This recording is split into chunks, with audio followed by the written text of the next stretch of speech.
ఆఖరికి American president కూడా తన పొలానికి వచ్చి ఎకరానికి 90 బస్తాలు పండించి అందరినీ ఆశ్చర్యపరిచి ఈరోజు అనేక మంది యువకులకు వ్యవసాయం పట్ల ఆసక్తిని పెంపొందిస్తూ మేలు కలుపుతూ ఏదైనా నేను కార్యక్రమం చేస్తున్నప్పుడు అమ్మ నేనున్నాను అంటూ నా దగ్గరికి వచ్చి తనకు కూడా అంత గొప్ప సైంటిస్ట్ అయినా కూడా నేల మీద కూర్చుని అమ్మవారికి పూలతో అలంకరణ చేసి అలా సేవలు చేస్తున్నటువంటి మా గుడివాడ నాగరత్ననాయుడు గారికి, అలాగే ఈరోజు ఈ కార్యక్రమానికి నన్ను రప్పించి మహిళలకి ఏదో చెప్పాలక్కయ్యా నువ్వు రావాలి అంటూ క్రిందటి సంవత్సరం పిలిస్తే అప్పుడు అనుకోకుండా నాకు కాస్త అనారోగ్యం రావడం వల్ల నా బదులుగా రావి రమాదేవి గారు రావడం, అందుకని అప్పుడు మాట ఇచ్చాను కాబట్టి ఆ మాటను ఇచ్చినందుకు నిలబెట్టుకోవాలని అక్కడ కార్యక్రమం ఉన్నప్పటికీ కూడా ఇక్కడికి రావడం జరిగింది. వచ్చినందుకు ఇక్కడ మహిళామూర్తులు నాకు చాలా సంతోషం కలిగిస్తూ ఉన్న మహిళామూర్తులందరికీ చేతులెత్తి నమస్కరిస్తూ పరాభవనామ సంవత్సరం మీకందరికీ శుభాకాంక్షలు ఇవ్వాలని కోరుతున్నాను. పరాభవం అంటే మనకు పరాభవము అవమానమని కాదు, మనలో అంతఃశత్రువులే మనల్ని ఎవరైతే పరిహసిస్తున్నారో, మనల్ని ఎవరైతే ఇబ్బంది పెడుతున్నారో వాళ్లకు పరాభవం కలిగించే సంవత్సరం కాబట్టి మనలో ఉన్న శత్రువులను పాలగురు అంతఃశత్రువులు ఉన్నారు, మనకి బాకీ శత్రువులు ఉన్నారు. వీరిద్దరినీ కూడా వెళ్ళగొట్టి వాళ్ళకి పరాభవం కలిగించే సంవత్సరం కాబట్టి అంతర్ముఖులమై మన తప్పులను మనం సరిదిద్దుకుంటూ ఇక మీదట తప్పులు చేయకుండా ఉండేటటువంటి శక్తిని ఆ భగవంతుడికి మనం ప్రసాదించాలని ఈ సంవత్సర శుభాకాంక్షలు మరోసారి మీ అందరికీ తెలియచేసుకుంటూ, ఇప్పటి వరకు నేను ప్రభాత కన్యా గురుకులం కదమ్మా, అంతే కదా, ఈ పిల్లలు లాస్ట్ టైం మన దేవాలయంలో కూడా చేశారు. ఇప్పటి వరకు మీరందరూ చూశారు, చిన్నారులు ఆడపిల్లలు చక్కని డాన్స్ కార్యక్రమాన్ని చూసాం, ఆ పిల్లలు వేద పఠనం విన్నాం, వాళ్ళ విన్యాసాలు చూసాం. దాన్ని బట్టి ఏమనిపిస్తుంది, ముదితలు నేర్వగరాని విద్య కలది ముద్దార నేర్పించిన. స్త్రీలు ఏ రంగంలో రాణించలేదు, అన్ని రంగాలలో రాణించగలిగి ఉండి కూడా తాను కలుపుతోనే ఉండి ఈ ప్రపంచాన్ని పరిపాలించగలిగిన సామర్థ్యం స్త్రీకే ఉన్నది. అసలు నాకు ఆశ్చర్యం వేస్తుంది, అంతర్జాతీయ మహిళా దినోత్సవాన్ని భారతదేశంలో జరుపుకోవడమే ఒక హాస్యాస్పదం. ఎవరికో ఎక్కడో స్వేచ్ఛ లేదని వాళ్ళేదో పోరాడి సాధించుకుంటే అది మన దేశానికి కూడా ఆపాదించుకొని మనం చేయడం అనేది ఏమిటో నాకైతే అర్థం కాదు. ఈ దేశంలో స్త్రీకి ఉన్నంత స్వేచ్ఛ, గౌరవము, ఔన్నత్యము మరి ఏ దేశంలోనూ లేదు. అందుకని మన దేశంలో ఒక స్త్రీ పురుషులను సంబోధించవలసి వచ్చినప్పుడు శ్రీమతి అండ్ స్త్రీ అంటారు. శ్రీమతి అండ్ స్త్రీ అక్కడే ఉంటారు, మిస్టర్ అండ్ మిస్సెస్ అంటారు కదా, భార్యాభర్తలు అంటారు, పార్వతీ పరమేశ్వరులు అంటారు. ఎవరికి పెద్దపీట వేశారమ్మా, ఎవరిని గౌరవించింది దేశం? ముందుగా స్త్రీనే కదా గౌరవించింది. ఈ దేశంలో ఎప్పుడైనా స్త్రీలు హక్కుల కోసం పోరాడారా? హక్కుల కోసం పోరాడవలసిన పరిస్థితి మన దేశంలో ఏర్పడిందా? నువ్వు చెప్పినట్టే పురుషుడు వింటున్నాడు కదమ్మా, నువ్వే కదా కనింది భూమి మీద జీవిని, ఆ జీవికి నేర్పించింది నువ్వే కదా. అన్నం తినిపించడం దగ్గర నుంచి వాడికి తలదూకోవడం నేర్పింది నువ్వే, వాడికి బట్టలు వేసింది నువ్వే, అన్నం పెట్టింది నువ్వే, అన్నీ చేసి వాడిని ఒక రూపాన్ని ఇచ్చి బయటికి పంపించింది నువ్వే అయినప్పుడు నీకే అంత పెద్ద పేట వేసి ఆకాశం అంత ఎత్తుగా నువ్వు ఎదుగునిచ్చినప్పుడు అసలు నీవు సమాన హక్కులు అంటూ నువ్వు అసలు ఒక మెట్టు కిందకి ఎందుకు దిగుతున్నావు? దీనికి నాకు ఆన్సర్ కావాలి. ఎవడో ఏదో మాట్లాడాడో మనం కూడా అదే మాట్లాడతామా? సమాధానం చెప్పొద్దా మనం? పోరా, నా దేశంలో నాకేం అవసరం ఉందిరా, నేను చెప్పినట్టు నా భర్త వింటున్నాడు, నేను చెప్పినట్టు నా కొడుకు వింటున్నాడు, వాళ్ళిద్దరిని పరిపాలిస్తున్నది నేనే. ఊపుతున్నప్పుడు తత్వాన్ని నేర్పించాను వాడికి. నేను చెయ్యలేక కాదు, యుద్ధం చెయ్యలేక కాదు, మరి వాడికి ఏం పని చెప్పాలి? నేను నాన్న నిన్ను చూపిస్తున్నాను,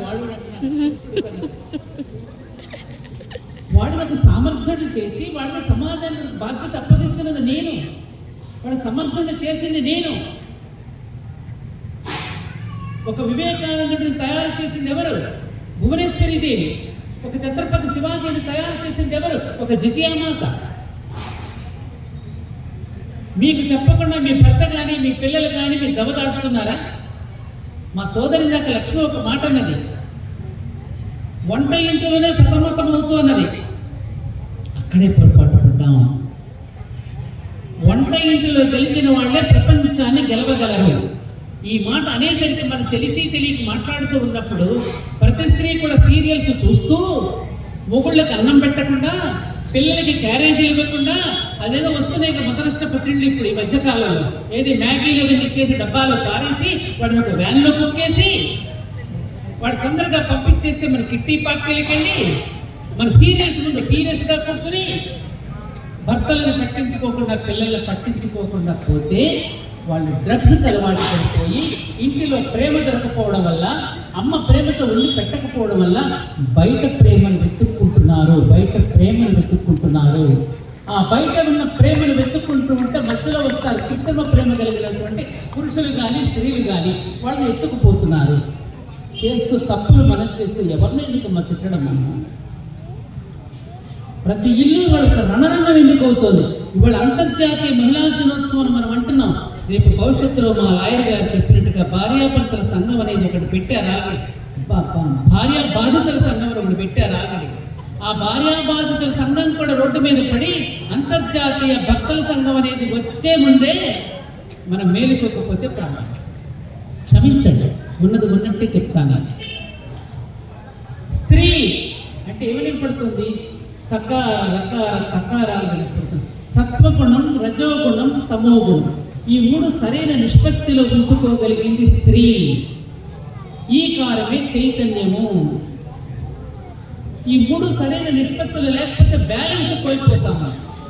అందుకని మీరు చూడండి, మా గుడికి వచ్చాడు ఒక ఆయన, అనంత పద్మనాభ స్వామి పడుకుని ఉంటాడు హంసతులిక కల్పం మీద, విలాసంగా పడుకుంటాడు. దృష్టి ఏమో బ్రహ్మ మీద ఉంటుంది, చెయ్యేమో రుద్రుడి మీద ఉంటుంది.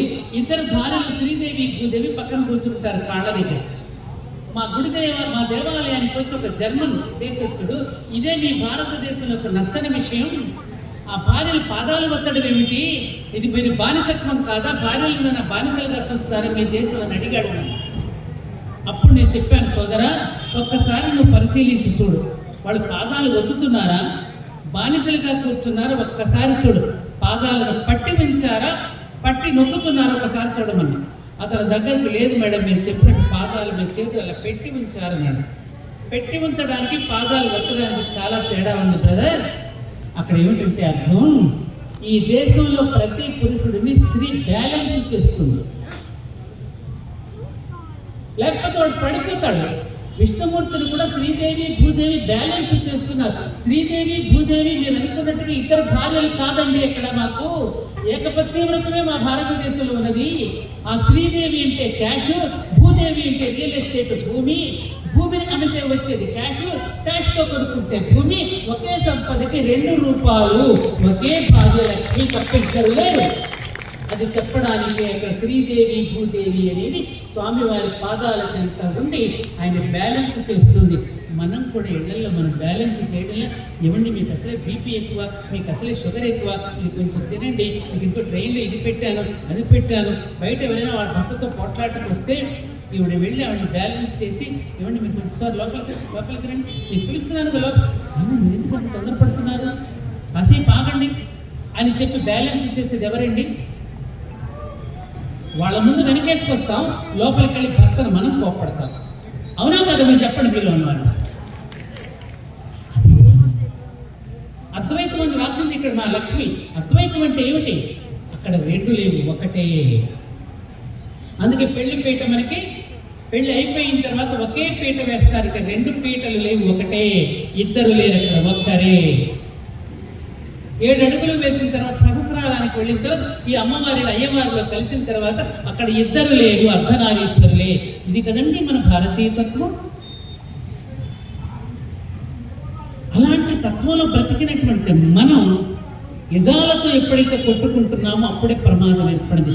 మనది హిందూ ఇజం కాదు, మనది నిజం, మనది నిజం, మనది నిజం, నాట్ ఇజం. రాముడు ఎక్కడా నేను హిందువునని చెప్పలేదు, కృష్ణుడు ఎక్కడ నేను హిందువునని చెప్పలేదు. అక్కడ ఆ కల్టు వశిష్ఠుడు ఎక్కడ వశిష్ఠ కల్టు, రామ కల్టు, కృష్ణ కల్టు అని మనకి ఎక్కడా లేదు. ఓన్లీ సనాతన ధర్మం, సృష్టితో ఏర్పడింది సనాతన ధర్మం. మొత్తం గ్లోబలైజేషన్, ప్రపంచం మొత్తం మనకు సనాతన ధర్మం. రాముడు మొత్తం ప్రపంచాన్ని పరిపాలించాడు. సార్వభౌముడు అంటే సర్వాన్ని పరిపాలించినటువంటి వాడు శ్రీరామచంద్రుడు. మనలో మనకి విభేదాలు సృష్టించి, మతావేశాలు మనలో పెంపొందింపజేసి, మనల్ని మనం కొట్టుకునేటట్టుగా కులాల మధ్య, మతాల మధ్య చిచ్చు పెడుతూ, ఎవరి స్వార్థాన్ని వాళ్ళు పెంపొందించుకుంటూ, ఎవరి యొక్క ప్రాబల్యాన్ని వాళ్ళు పెంచుకోవడానికి మన మధ్య విభేదాలు పెట్టిస్తూ, ఆఖరికి స్త్రీ పురుషుల మధ్య కూడా విభేదాలు సృష్టించేశారు. సోదరిమణులారా, స్త్రీ పురుషుల మధ్య విభాగమే ఉన్నది తప్ప విభేదం లేదు. నేనేమన్నాను? స్త్రీ పురుషుల మధ్య విభాగమే ఉన్నది తప్ప విభేదం లేదు. విభాగాలు లేకపోతే సృష్టి నడవదు, సృష్టి నిలవదు. నడుస్తుందా? ఈ రెండు బొమ్మల మధ్య ఒక ఆకర్షణ ఏర్పాటు చేసి